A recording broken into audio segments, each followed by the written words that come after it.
Vamos a continuar con estos comentarios a Santa Gertrudis en su obra El mensajero de la ternura divina. Estoy en el capítulo 14 del libro segundo. Dice Santa Gertrudis, dirigiéndose a Jesús: nada encontraba que pudiera ofrecerte mejor alimento que entregarte por tu amor a la oración, al silencio, a la mortificación por la conversión de las personas mundanas. Y aquí entonces Santa Gertrudis nos muestra tres ofrendas muy agradables al Señor. La primera es precisamente la oración.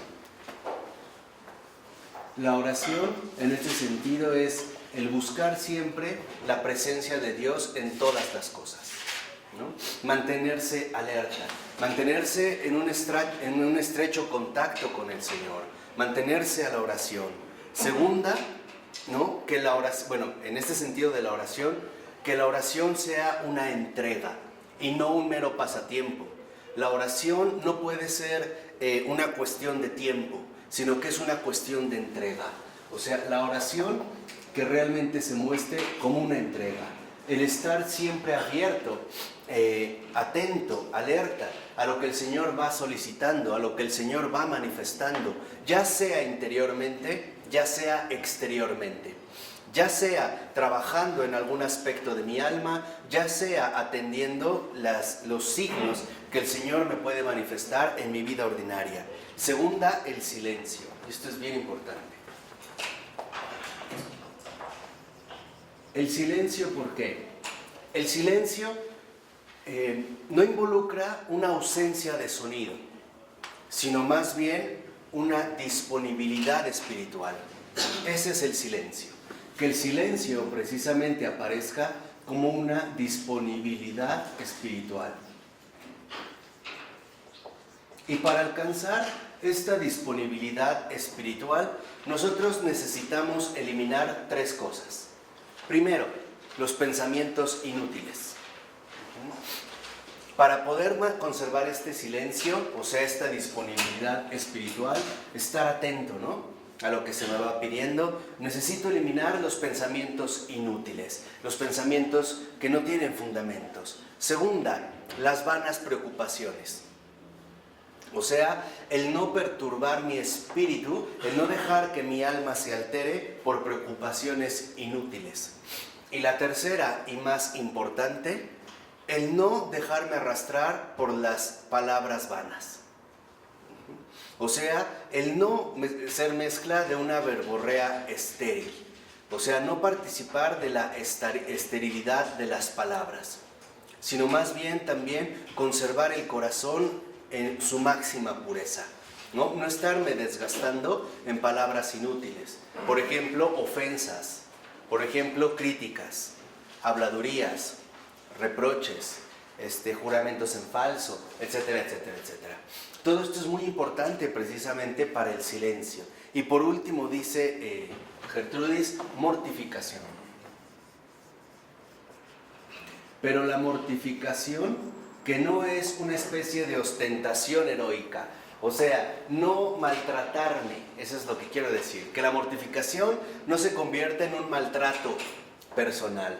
No, que en realidad la mortificación tenga un propósito, y esta mortificación será siempre dirigida por la conversión de todos los pecadores, ¿no? Como dice Gertrudis, ofrecer esta mortificación por la conversión de las personas mundanas, o sea, de aquellas que todavía no están incorporadas al espíritu de la verdad. Entonces, la mortificación precisamente no es un maltrato, sino que la mortificación es un propósito. Lo que realmente importa de la mortificación no es el maltrato al cual yo me voy a someter. Por ejemplo, no voy a comer chocolate durante un año, o no voy a tomar azúcar. No, porque muchas veces podemos hacer eso por otros fines. Por ejemplo, voy a ofrecer una mortificación de azúcar, pero en realidad lo que estoy buscando a lo mejor es bajar de peso. O alguna otra situación. Entonces no es mortificación. ¿no? Exacto, pero eso no es mortificación. O sea, la mortificación únicamente alcanza su verdadera dimensión cuando tiene un propósito. ¿Y cuál es el propósito que tiene la mortificación? La conversión de todos los pecadores, de todas las personas. Que el Señor las rescate del error para que precisamente las haga participar de la luz de la verdad.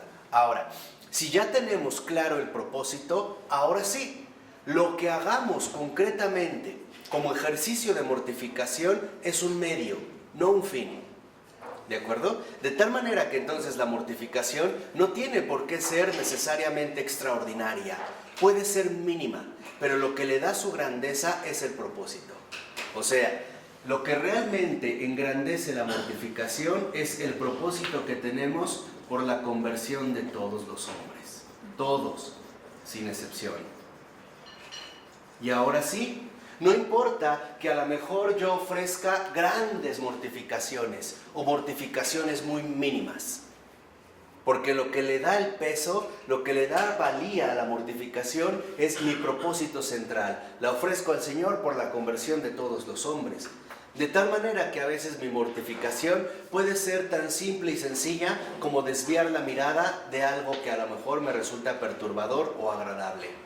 Puede ser una mujer, puede ser un hombre, puede ser algún objeto, ¿no? La mortificación, sobre todo, creo que es muy importante de la lengua. Si no vas a hablar bien de una persona, mejor no digas nada, ¿no? Mejor no digas nada. Y estas mortificaciones siempre van a ir dirigidas literalmente hacia la conversión de todas las personas, o sea, a la conversión finalmente de las almas. Ahora, dice en el capítulo 15, dice Santa Gertrudis: con la gracia de tu piedad que iluminaba mi mente, me revelaste muchas veces que el alma, escuchen, mientras permanece en el cuerpo de la fragilidad humana, se encuentra oscurecida como en una habitación estrecha, en la que recibiera por todas partes, de arriba, de abajo, de los lados, una neblina que emanaba de dicha habitación, como el vapor de una olla hirviendo. Y otra vez, cuando el cuerpo sufre por algún dolor, el alma recibe del miembro dolorido como una brisa inundada del resplandor del sol por el que es maravillosamente iluminada. ¿Qué es lo que detectó Gertrudis que el Señor precisamente le daba? El reconocer que el sufrimiento es un gran don para la perfección del alma. O sea, debemos de entender también el sufrimiento en su profunda fecundidad. Sufrimiento y fecundidad espiritual coinciden. Entonces, refiriéndose, por ejemplo, al cuerpo, dice Santa Gertrudis, cuando nosotros sufrimos algo corporalmente, se ve beneficiada el alma. Se ve literalmente, en este sentido, como dice ella, como inundada con una maravillosa brisa. Y dice, si el dolor se extiende o agrava, mayor luz purificadora ofrecen al alma. Entonces, aquí debemos de aprender dos cosas. No hay por qué interrumpir este proceso de purificación del alma. O sea, el sufrimiento corporal, en efecto, fortalece el alma, la ayuda finalmente a crecer. Dice, la aflicción, el ejercicio del corazón por la humildad, la paciencia y otras contrariedades acrecientan tanto más la pureza del alma, cuanto más cerca, eficaz y saludablemente la afectan. Pero sobre todo, se hace mansa y radiante con las obras de caridad. Entonces, el sufrimiento nos aporta una profunda fecundidad, pero hay algo más grande, las obras de caridad. Entonces, las obras de caridad precisamente hacen resplandeciente al alma. ¿Y por qué? Porque a veces en estas obras de caridad también tendremos que sufrir. Por ejemplo, soportar a alguien bastante difícil. Renunciar a algo que quizá estamos nosotros ya muy apegados. Auxiliar a otra persona a una costa de mi propio tiempo, incluso de mi propia salud, o bien de mi propia, en este sentido, de mi propio bienestar. Entonces, las obras de caridad precisamente transforman al alma en una luz radiante.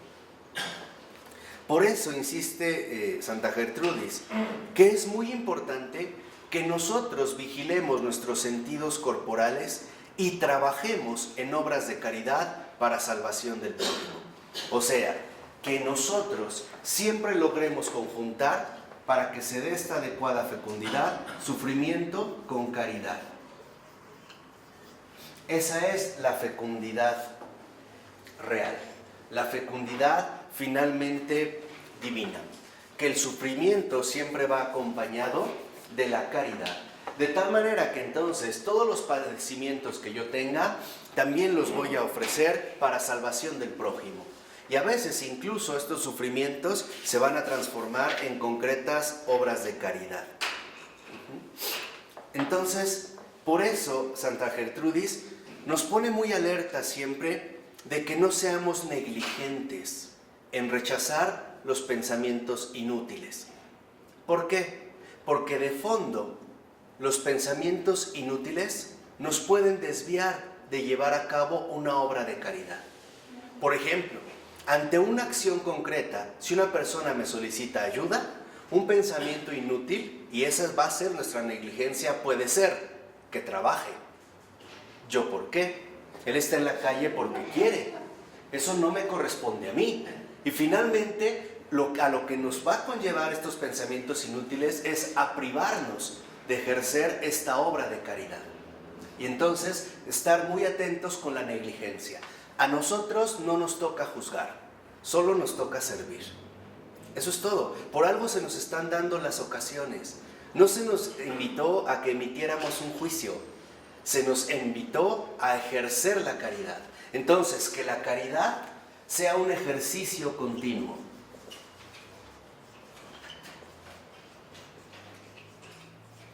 Nada de negligencias tales como, ¿por qué yo?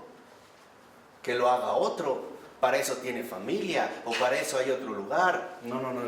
Porque esto finalmente te va a desviar del ejercicio continuo de la caridad. Entonces, aguas con los pensamientos. Porque los pensamientos también pueden ser sutiles tentaciones. Precisamente, ¿para qué? Para desviarnos de lo que se nos está pidiendo, o hacia lo que se nos está pidiendo dirigir nuestra atención. Entonces, no dejar que el pensamiento enfríe la caridad. Por ejemplo, hay pensamientos tales como, es que yo siempre lo hago, es que siempre me mandan a mí, es que no sé qué, siempre me toca, nada de eso. ¿Por qué? Porque finalmente va a atentar contra la caridad. Entonces, no dejar que los pensamientos nos desvíen, estar muy atentos de los pensamientos. O sea, cuando nosotros nos vemos inundados por pensamientos inútiles, en efecto, lo único que hacen es entorpecer nuestra caridad.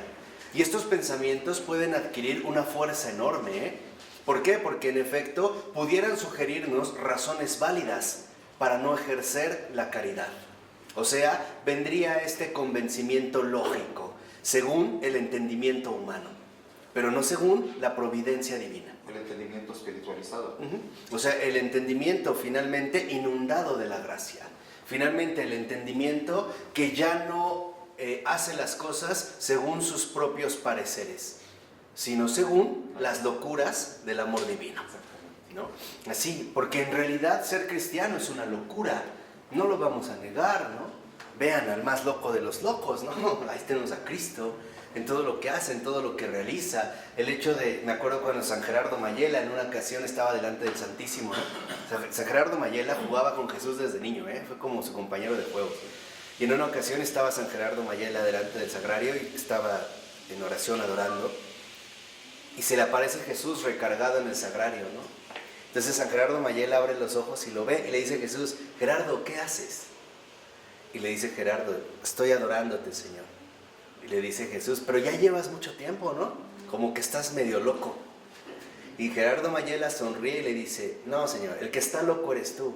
Yo aquí llevo horas, pero tú ahí llevas años. Es esto, es para que entiendan, ¿no? Y Jesús, como ustedes, sonrió también. Entonces, es importante tener a raya al pensamiento. No dejes que el pensamiento eclipse la buena voluntad. No dejes que el pensamiento te atemorice cumplir tu misión. No dejes que el pensamiento te ponga cadenas psicológicas para el ejercicio de la caridad. O dicho brevemente, no permitas que tu pensamiento gobierne tu corazón. Es Dios el rey de tu corazón, no tu pensamiento. Entonces, cuando el Señor es el rey de tu corazón, entonces tus pensamientos son fieles servidores de la voluntad divina. Ya no hay una lucha entre tu pensar y tu querer. Ya van literalmente encaminados, ¿no? Pero la gran liberación que ha traído Cristo. claro, pero siempre la caridad por delante. Siempre la caridad debe de ir por delante. Entonces, lo que es muy importante es que también Santa Gertrudis reconoce, por ejemplo, algo muy bello, que el Señor nos ha dado algo más extraordinario que estos dones, a su muy santa madre. Dice Gertrudis que ella, cuando veía a María una vez que estaba envolviendo al niño Jesús en pañales, ella también le pedía a María que la envolviera a ella en esos mismos pañales. ¿Para qué? Para que quedara unida a Jesús, cuya cercanía, presencia y compañía es mejor que cualquier otra cosa. Entonces aparece también la preciosa figura de María. La esclava del Señor. María, ¿no? O sea, ya ahí lo vemos en su pensar, ¿no? He aquí la esclava del Señor. Fiat voluntas tua. Hágase tu voluntad. Aquí es donde entonces vemos que en efecto Santa Gertrudis reconoce en María la maestra por excelencia. ¿Por qué? Porque ella es, digamos, nuestro contacto más directo y más pleno con su Hijo. María es este puente que nos lleva a Dios. Y María, cuando finalmente estamos con Dios, desaparece. No se queda, se aparta, se hace a un lado. Es como una buena madre que lleva a un bebé extraviado de la mano, pero una vez que llegó con su dueño, ella se aparta. Ha cumplido en este sentido la misión. Entonces, en María, nosotros siempre podemos encontrar protección y amparo. ¿Y esto qué significa? Que no debemos privarnos de esta enorme bendición. Por eso dice Santa Gertrudis, como esta bienaventurada Virgen, que florece como rosa sin espinas y blanco lirio inmaculado, contiene y desborda las flores de todo género de virtudes. Que sea ella la que enriquezca nuestra pobreza, y le pedimos que sea nuestra permanente mediadora. Entonces, también el apego a María es precisamente muy importante. Y en María también nosotros encontramos la raíz de todas las virtudes, la humildad. La humildad de no querer ocupar el primer puesto, de jamás dejarse llevar por nuestras primeras impresiones, de jamás querer eclipsar la obra divina. Incluso lo vemos de manera tajante cuando Jesús le dice, mujer, ahí tienes a tu hijo, lo mismo que si le dijera, renuncia a tu condición materna, renuncia a mí por ellos, y María acepta. Entonces, no apropiarse nada, sino como María, darlo todo, recibirlo todo precisamente para darlo todo. Entonces, con María uno no se pierde, uno jamás se pierde. Por eso las palabras que dirige a San Juan Diego son bellísimas. ¿No estoy yo aquí que soy tu madre? Nada te turbe, nada te espante. ¿No estoy yo aquí que soy tu madre? O sea, encontramos en María siempre este puerto seguro que nos conduce a la salvación. María es como una barca, María sabe navegar bien las olas del mundo y también sabe navegar en el lago cristalino del cielo, ¿no? Traspasa, no hay, vamos a decirlo así, una barrera con María. Y aquí es entonces cuando nosotros comprendemos lo que sigue. En el capítulo 17 dice, el Señor le dice a Gertrudis, desde el comienzo de la creación del cielo y de la tierra, en toda la obra de la redención, he usado más la sabiduría del amor que el poder de la majestad. ¿Qué quiere decir eso? Que en efecto, el ejercicio de la caridad, como en María, precisamente brota de la sabiduría del amor. Y la sabiduría del amor no es compatible con la mentalidad humana. Simple y sencillamente nosotros lo acabamos de ver, ¿no? Al que te golpee la mejilla izquierda, ponle también la derecha. No hagan resistencia al malvado. Si uno te obliga a caminar con él 1000 pasos, camina 2000. Y esto en realidad es algo que solo lo puede realizar la sabiduría del amor. Entonces, en María está precisamente condensada esta sabiduría del amor. El hecho de reconocer siempre el lugar que ocupamos, el último, jamás el primero. He aquí la esclava del Señor, la esclava. Ni siquiera dijo la elegida, la preferida, la esclava. O sea, ni siquiera se considera, ¿no?, por así decirlo, del círculo íntimo del Señor. Fuera de ese círculo, precisamente como la esclava. ¿Qué quiere decir esto? Que en efecto el Señor desde el principio ha obrado más con sabiduría del amor que con el poder de la majestad. O sea, no ha exhibido nunca una omnipotencia que a nosotros nos pudiera resultar incluso como apabullante. No, ¿por qué? Porque la sabiduría del amor tiene 3 características. Primera, ternura. Y Santa Gertrudis es una maestra de esta sabiduría del amor. Segunda, delicadeza. Y tercera, finura. La sabiduría del amor siempre, precisamente, ¿no?, va empapada de ternura, de delicadeza, de finura. Es una ternura, una delicadeza y una finura que en efecto se conjugan en una firmeza. Esa es la fuerza del amor. Ahí está su firmeza. Estos 3 aspectos precisamente se traducen en firmeza. Esa es la fuerza del amor. El amor no violenta, el amor subyuga, el amor enternece, el amor no rompe los corazones, los acaricia sin lástima, que es lo que también hace precisamente en ese sentido María. Y dice Jesús, esta benignidad, esta bondad de la sabiduría se muestra a plena luz cuando aguanto a los pecadores hasta llevarlos, mediante la libertad de la voluntad, el libre albedrío, al camino de la perfección. Entonces, ¿dónde vamos a ver realizada esta firmeza de la sabiduría del amor? En el aguante de los demás. Quiere decir que esta firmeza se va a ver confirmada a través de la compañía del prójimo. ¿Cuántas veces nos resulta insoportable una persona? Molesta, desagradable, incluso repugnante o asquerosa. Quiere decir que ahí la sabiduría del amor no ha cuajado. Se quiebra ante cualquier situación. Un desdén, una mala palabra, un rostro, y de antemano, en lugar de firmeza, mostramos más bien inseguridad. A veces el prójimo precisamente se va a ver como un obstáculo, al menos para nosotros.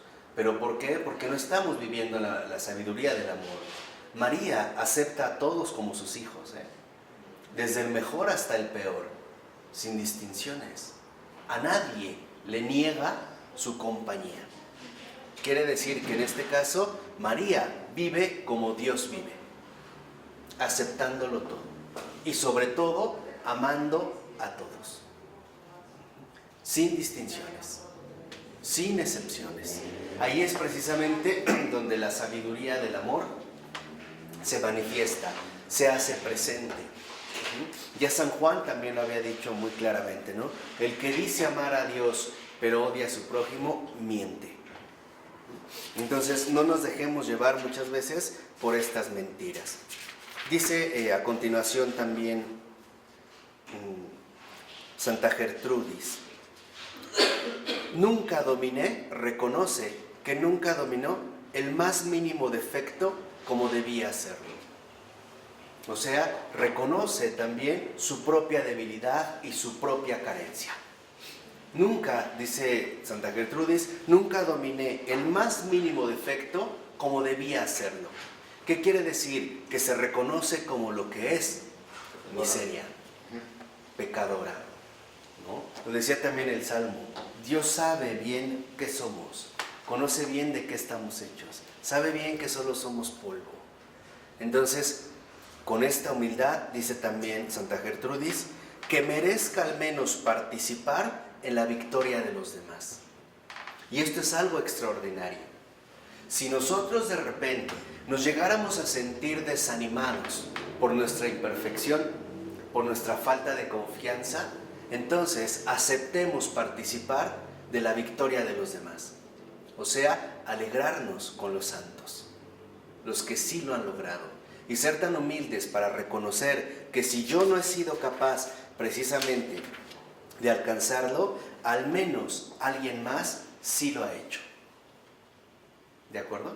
Por eso fíjense lo que le dice en una ocasión Jesús a Santa Gertrudis: déjate de reproches, acércate y recibe la confirmación de mi pacto. Y esto hay que tenerlo muy en cuenta. Dejémonos de reproches, porque los reproches finalmente ponen al descubierto algo. Nos estamos haciendo demasiado caso. ¿Qué quiere decir? Que solamente nos estamos viendo a nosotros mismos. Y no. Por eso dice Jesús: déjate de reproches, acércate. O sea, con plena confianza acerquémonos al Señor, no poniendo nosotros ciertas barreras. No, acercarnos con esta confianza. Mi atención, toda mi atención debe de estar puesta en el Señor, no en mí. Si queda puesta en mí, me voy a desanimar, o bien me voy a engreír, ¿no? Qué bien lo hago, o qué mal lo hice.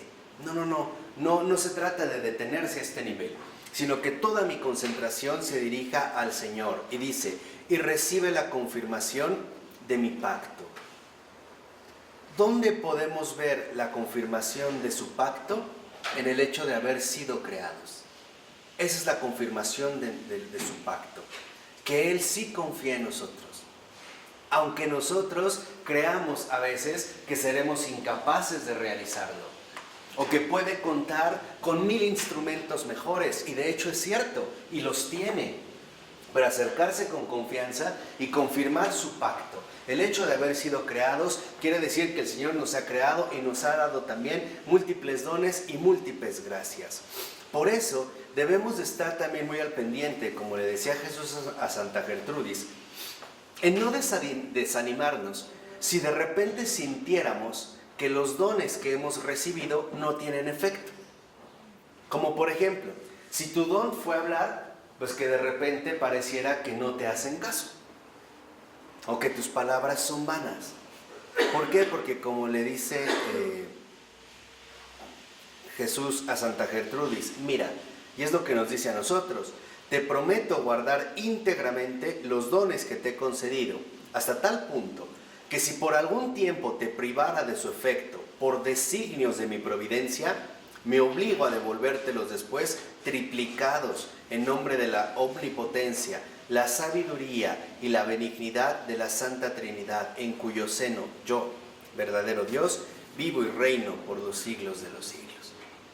O sea, si de repente sientes que en tus dones no hay efectos, no te desanimes, no te reproches. Es un designio de la providencia divina. ¿Por qué? Porque a ti no te pertenecen. Es como si tu don fuera ser escritor y tuvieras facilidad para escribir, y de repente te sentaras y no te viniera ni una sola idea a la cabeza. Simplemente te vieras como paralizado, como impotente, y dijeras: ¿pero por qué si yo tengo el don de escribir? No te desvíes, no empieces a buscar en ti por qué esto ocurrió. Simplemente date cuenta que es un designio de la providencia y que después te serán precisamente restituidos todos estos dones. Por ello, a lo que nos invita Santa Gertrudis es algo muy sencillo. Confiar plenamente en tu bondad respecto a todos tus dones, tanto interiores como exteriores. Más aún, en todos los bienes en general. O sea, que nosotros jamás desconfiemos de la bondad divina.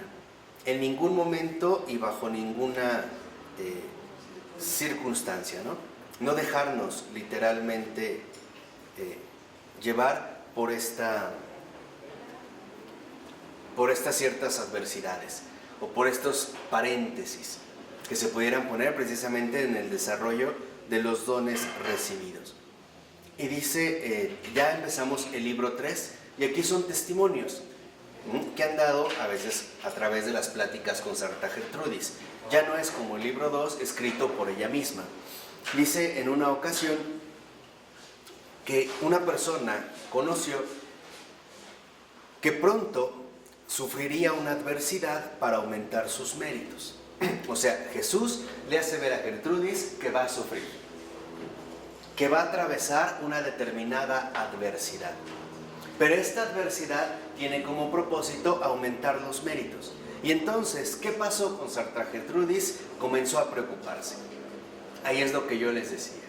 Empiezan, ¿no?, como a inundarnos estas preocupaciones vanas. Estas preocupaciones que nos van a distraer y que sobre todo nos llevan a desconfiar. No, si las cosas que te habías propuesto no están saliendo como tú esperas, es porque en efecto el Señor está obrando. Preocúpate cuando todo te salga como tú lo planeaste, ¿eh? Entonces algo anda mal ahí, eso es segurísimo, ¿eh? Porque quiere decir que lo estabas haciendo siguiendo tu propia medida, siguiendo en este caso tu propio criterio, y por lo tanto te vas a ver muy complacido, pero contigo mismo. Y entonces Santa Gertrudis comienza a preocuparse, y también comienza a preocuparse consciente de su fragilidad humana. Y entonces Dios le concede precisamente en este camino que la acompañe María, esta emperatriz de los cielos. ¿Para qué? Para que cuando experimente la fragilidad ante la prueba que superaba sus fuerzas, tenga siempre un recurso seguro en la misma Madre de Misericordia y experimente el alivio de su intercesión. ¿Qué significa esto? Que a veces también esta protección y amparo de María se va a dar a través de las adversidades. Hay momentos en los cuales pareciera que Dios no responde, pero es porque en realidad nos está invitando a que en ese momento y en esa circunstancia más bien acudamos ¿a quién? A María. No es tanto que Dios no responda, es porque nos está solicitando que en esta ocasión en concreto, esta protección y amparo también se presente como una invocación. Y entonces nosotros siempre nos vamos a ver protegidos y respaldados por María. Entonces, cuando a veces una persona llega a decir, es que ya le pedí a Dios y no me escucha, bueno, pídele a María. Lo que nos está diciendo es, no pierdas de vista a María, ¿no?, a esta bendita auxiliadora, a esta madre llena de bondad. Entonces, no perder de vista en este sentido a María. Ahora, ¿en qué consistía la prueba? En que Gertrudis ofreciera todo lo que tenía. Y vean lo que le respondió la Virgen. La Virgen le dijo a Santa Gertrudis, ofrece lo que tienes, porque mi hijo es bastante rico para devolverte todo lo que por su gloria entregues. Vean lo que le respondió Santa Gertrudis, ofrece lo que tienes, no te preocupes. Mi hijo, el Rey de Reyes, es lo bastante rico para devolverte todo lo que por su gloria entregues. ¿Qué podemos entregar? ¿Qué podríamos entregar? La propia vida. La vida. Y así en aspectos muy concretos. Sufrimiento.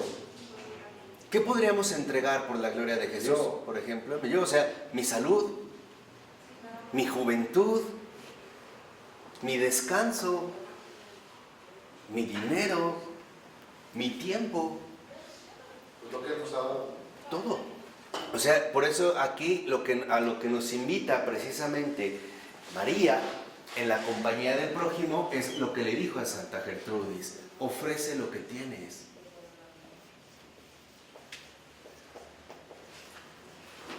Y no solamente, vean aquí la diferencia, no solamente es en un sentido, en el usual en el que decimos, porque Dios no es tuyo, Dios te lo ha dado, sino por algo más. Porque reconocemos que el mismo Dios nos lo puede devolver. O sea, que no nos limitemos y que no nos preocupemos pensando en que en efecto nos vamos a quedar vacíos. No será así. Yo recuerdo incluso en un salmo donde hay un versículo precioso donde dice el Señor: tu juventud se renueva como la del águila. Fíjense, incluso la juventud, la salud, el vigor. ¿O nunca se han sentido cansados en su existencia cristiana? ¿Nunca se han sentido realmente agotados, desgastados? Sentir que de repente te das cuenta y dices, bueno, ya envejecí, o ya me cansé, o ya me desgasté tantos años. Y no obstante, esto se puede recuperar. ¿Ustedes saben cómo recuperan las águilas la juventud? Para que entiendan lo fuerte del salmo de tu juventud se renueva como la del águila. Más o menos cuando el águila llega a unos 25 años, más o menos, y ya tiene las uñas muy largas, el pico ya está deteriorado, por tanto haberlo hecho, el plumaje está desgastado, sube, haciendo un esfuerzo extremo, a un peñasco más alto. Y lo primero que hace es arrancarse con su pico las uñas. Y después se golpea el pico hasta que se le cae. Y empieza a desplumarse. Pero les nace un nuevo pico, unas nuevas uñas y unas nuevas plumas. Y esto le permite vivir 25 años más. Si no lo hiciera, moriría. Fíjense, por eso cuando en el Salmo dice, ¿no? Tu juventud se renueva como la del águila, es como decir,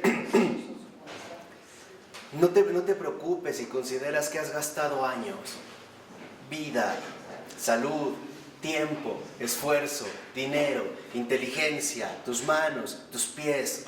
No te preocupes, el Señor te lo puede devolver, todo lo que has dado por Él. O sea, no tengas miedo. Con el Señor uno nunca pierde, con el Señor uno siempre gana. Tal vez esta ganancia no se ve al inicio, pero finalmente es ya una ganancia. Entonces, ofrece lo que tienes, precisamente en esta compañía del prójimo. Si solo tienes tiempo, ofrécelo. No lo niegues, ya el Señor te devolverá este tiempo en su momento.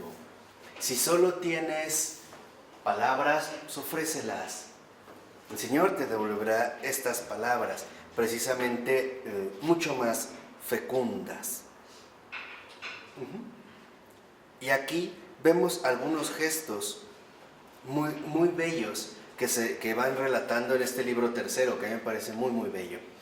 Dice el texto: la adversidad, tanto corporal como espiritual, es certísima señal de elección divina y de desposorio del alma con Dios. O sea, la adversidad corporal y espiritual es un signo claro de una elección divina. ¿Qué quiere decir esto? Que Dios se manifiesta en los que sufren. ¿Quiénes son realmente sus escogidos? Los sufrientes, no los complacidos. Y estos sufrimientos pueden abarcar estos dos grandes ámbitos. Los sufrimientos corporales, por ejemplo. O bien, también los sufrimientos espirituales. Las desolaciones, a veces este cansancio interior que uno puede llegar a atravesar, el no sentirse ni siquiera acompañado por el Señor, o incluso ni siquiera amado, ¿no? Teresa de Calcuta, en una de sus cartas íntimas, lo llegó a decir: Dios no me ama. O sea, esta era parte de su elección divina, ¿no? De este designio que había tomado. Por eso, habría que reconocer, como dice Santa Gertrudis, que ser agradecidos en las adversidades es hermosísima corona de gloria. Entonces, aquí estamos nosotros llamados a algo más, que la adversidad se convierta en un motivo de gratitud. Este es el mérito de la adversidad. Si se dan cuenta entonces, vemos cómo la sabiduría divina, la sabiduría del amor, no tiene nuestros mismos esquemas, no comparte nuestros mismos criterios. No solo se trata de que ante la adversidad soportes. Por eso les decía, el católico no es un héroe olímpico, un héroe pagano. No, el católico es un ser de carne y hueso que simple y sencillamente vive ya una vida distinta. Por ejemplo, que ante la adversidad no solo lo soportes, sino que incluso lo agradezcas. Esta es la gran diferencia. O sea, no se trata de que te quedes hundido en el padecimiento, sino que levantes el corazón a través del agradecimiento. ¿Por qué? Porque un corazón agradecido es un corazón finalmente humilde y sencillo. Claro, y esto es lo que nos lleva precisamente a esta inmensa corona de gloria, o sea, al triunfo del amor. Esto es lo que nos permite finalmente ir elevando el corazón. Cuando ante una adversidad, en lugar de preocuparnos, la padecemos y finalmente la agradecemos. De hecho, este también es como una dinámica muy humana. Hay personas que a lo mejor en el momento no lo hicieron, pero después dicen, no, gracias a Dios que padecí eso porque ahora me doy cuenta que tal, o me ayudó en tal. Bueno, aquí lo único importante es no dejar pasar tanto tiempo. Eso es lo único a lo que estamos llamados. No dejarlo para el final, sino hacerlo en el mismo instante, ¿no? Incluso yo les decía, elevar el corazón en la adversidad, aunque no pueda, aunque no quiera, aunque me muera. Ahí es donde finalmente se podría realizar de una manera extraordinaria. Ahora, ¿qué también le mostró el Señor a Santa Gertrudis?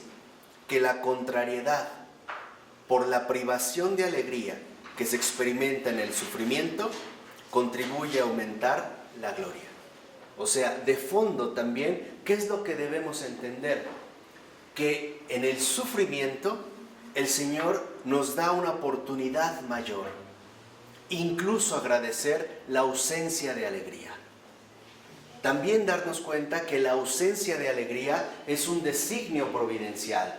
Quiere decir que la ausencia de alegría también en este sentido es obra de la sabiduría del amor. Hace crecer. Entonces, no necesariamente tenemos que sufrir alegremente, pero sí podemos sufrir agradecidamente. Si no alcanzamos, y esto lo veía muy bien el Padre Pío, que él es uno de los maestros en el sufrimiento, ¿no? Más sufrimiento. No, en toda su vida siempre decía, más, ¿no? Más, dame más, ¿no? Entonces, el Padre Pío, que es un maestro del sufrimiento, él lo decía, me parece que muy bien, decía, si no podemos sufrir alegres, por lo menos en paz, ¿no? Es como un gran maestro, por lo menos en paz. O sea, ¿qué quiere decir? Sin preocupaciones. No mezcles las cosas. La privación de alegría también es un don. Y eso es lo que el Señor finalmente te invita a que reconozcas. Lo mismo que invitó, por ejemplo, en este sentido, a Santa Gertrudis. Oye, y esa templanza. Mal, pero tú sonríe, qué felicidad, ¿no? Me están cortando una pierna, qué alegría, qué maravilla. Esto no es normal. ¿Quién lo va a hacer? El Club de los Optimistas. Incluso hasta un niño lo llevaron allá y su mamá le estaba dando unos cinturonazos, ¿no? Y lloraba, pero al mismo tiempo decía, qué alegría, qué felicidad, no pasa nada, todo está bien. Y le daban más, o sea, no va así. No, es en serio, ¿eh? Allá lo hacen. Entonces, no, esa es justamente una farsa. Entonces, la ausencia de alegría no está mal. Lo que sí está mal es la ausencia de paz. Por eso yo se los he dicho hasta el cansancio. Les va a sonar raro, pero no busques estar alegre. Busca permanecer en paz. La alegría es un adorno, es un lujo. No siempre se puede conservar, pero la paz sí. Por eso cuando el Señor resucita y por primera ocasión se manifiesta a sus apóstoles, lo que el primero les dice es: la paz esté con ustedes. Nos dijo la alegría, el buen humor, el optimismo. ¡Qué felicidad! No, dijo la paz. Entonces, si algo no podemos perder es la paz. Debemos aprender a sufrir en paz y también alegrarnos en paz. Que la alegría no me haga perder los pies de la tierra. Que no me haga sentir de repente en un momento alegre que ya todo, por ejemplo, es distinto.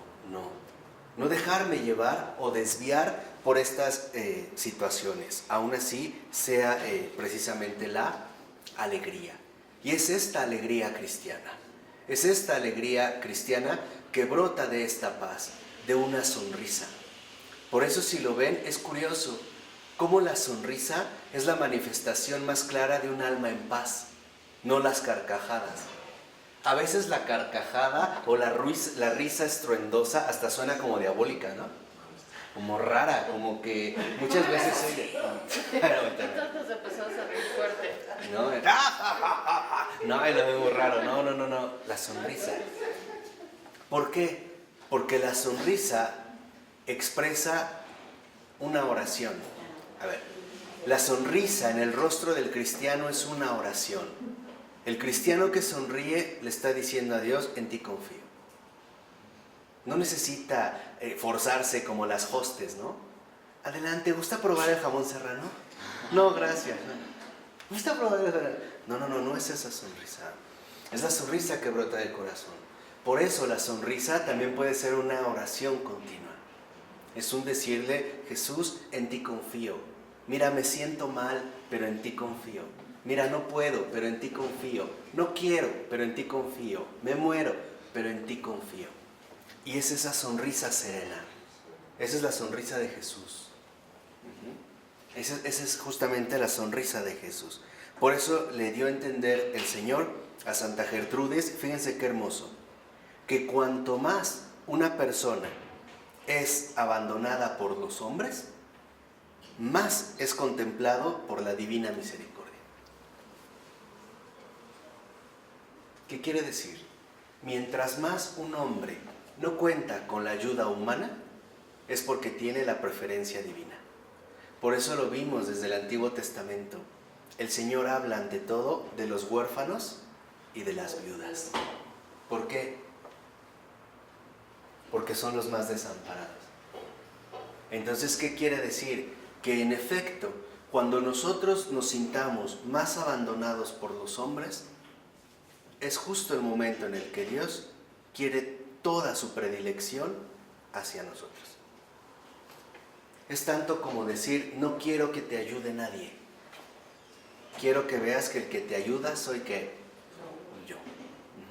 Para que precisamente nuestro corazón no se desvíe, para que nuestro corazón no también se